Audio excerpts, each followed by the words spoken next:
Aí, meu amigo Josemir, Jaildes e meu amigo Gerim. Aí, ó. Olha o que os caras fazem aqui no Piauí, ó. Que é o motor, uma Pop 110 cilindrada, 2017 essa motinha, ó. Aí tava com barulho dentro do motor. Quando eu tirei, ó, a situação aqui, ó. O que fizeram, ó.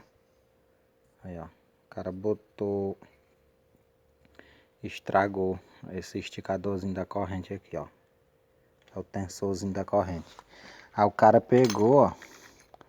Tiraram esse bicho, ó. Quebrou a borracha. E a outra borracha caiu pra dentro do motor, ó. Aí eu consegui achar. Aí, ó.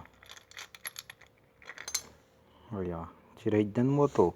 Agora eu vou mostrar uma coisa interessante aqui, ó. Tiraram a mola original e botaram essa daqui, acho que de cabo de embreagem da XTZ, da Yamaha, ó. Parece mola de caderno, mas pensa numa mola dura do cão. Aí comeu, estragou essa peça. Olha a original que eu comprei, ó. A gente falta nem perceber, ó. Bem flexívelzinha, molinha. Aí eu disse pro cara, não, meu amigo, eu vou tentar recuperar a sua peça, porque esse esticador não acha aqui. Da Pop 100zinha não dá. Só tem que ser da 110, ó. Até interessante que vem marcando aqui, ó, na peça.